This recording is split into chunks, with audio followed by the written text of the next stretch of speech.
जम्मू कश्मीर में political tension जिस तरीके से बना हुआ है उस जिस बीच मुख्यमंत्री सीएम उमर अब्दुल्ला की बात करें तो उन्होंने एक इमरजेंसी बैठक को कॉल किया।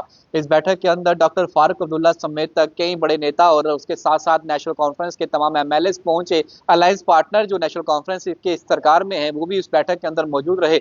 इस बैठक का एजेंडा क्या था, क्योंकि जिस तरीके से लगातार जो है एलजी मनोज सिन्हा और उमर अब्दुल्ला सरकार के बीच में जो टेंशन क्रिएट हो रही थी, इसके बाद लगातार ये कयास लगाए जा रहे थे कि क्या उमर अब्दुल्ला जो है कोई बड़ा फैसला ले सकते हैं, क्योंकि 48 जेकेएस ऑफिसर्स की जब ट्रांसफर की गई उसके बाद से ही ये लग रहा था और ये माना जा रहा था कि कुछ ना कुछ जो है कुछ बड़ा फैसला जो है मुख्यमंत्री कर सकते हैं, क्योंकि ये ट्रांसफर जो है बिना किसी कंसल्ट जो है इलेक्टेड गवर्नमेंट जो है उसके साथ की गई। अब ये सवाल था, लेकिन उसी बीच जो है जब ये इमरजेंसी बैठक को कॉल किया तो उस बीच ये बड़ी स्टेटमेंट जो है नेशनल कॉन्फ्रेंस के एमएलए जो है उन्होंने प्रेस कॉन्फ्रेंस में दी है। दो एजेंडा रहे इस बैठक के, जिसमें सबसे पहला एजेंडा वक्फ बोर्ड को लेकर जो अमेंडमेंट और ये एक बिल जो लाया गया है जो पास हो चुका है उसको लेकर सबसे पहले जो है वो बात कही गई। ये कहा गया कि एजेंडा पहले वक्फ बोर्ड की जो बिल लाया गया है उसको लेकर है, जिसमें ये कहा गया है कि वक्फ की जो अपील का जो बिल है उसे जो है हम कहीं ना कहीं उसे हम मंजूर नहीं करेंगे। और माइनॉरिटीज को लेकर जो है ये बात फिर से कही गई कि मुस्लिम माइनॉरिटीज के जो लोग हैं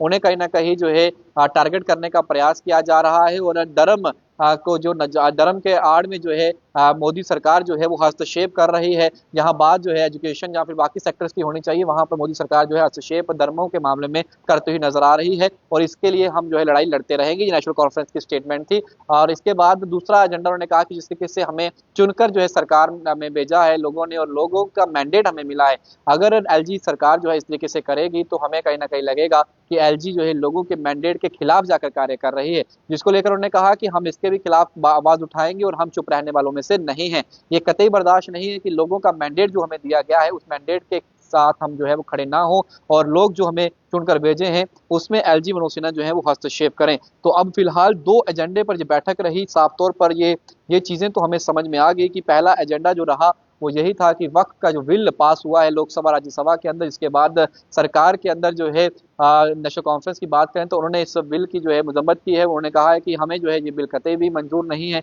ना हम इसके खिलाफ जो है जंग हम लड़ते रहेंगे और अभी हम हार नहीं मानेंगे। दूसरी तरफ उन्होंने ये भी कह दिया कि जो यहाँ पर ऑर्गेनाइजेशन एक्ट 2019 का है उसके खिलाफ जाकर जो है अनकॉन्स्टिट्यूशनल काम जो है वो किया है एलजी सरकार ने, जिस तरीके से उन्होंने जो है 48 जेकेएस ऑफिसर जो है उनका ट्रांसफर जो है विभागों के अंदर कर दिया और बड़ा रिशफल जो है वो कर दिया। अब ये पॉलिटिकल टेंशन किस कदर और कहां तक खत्म होगी ये तो वाला वक्त बताएगा, लेकिन फिलहाल मुख्यमंत्री गुस्से में है, उनका पूरा एमएलए जो लेजिस्लेटर है वो गुस्से में है। अब एलजी मनोज सिन्हा क्या कुछ इसके बाद रिप्लाई करेंगे, क्या रिप्लाई करेंगे भी या नहीं करेंगे, क्योंकि उन्होंने तो अपनी पावर का इस्तेमाल किया, ये तो मतलब वक्त बताएगा। फिलहाल इस वक्त की सबसे बड़ी खबर मीटिंग ओवर हो चुकी है। बिग स्टेटमेंट जो है इस मीटिंग के बाद वो रिलीज कर दी गई नेशनल कॉन्फ्रेंस द्वारा।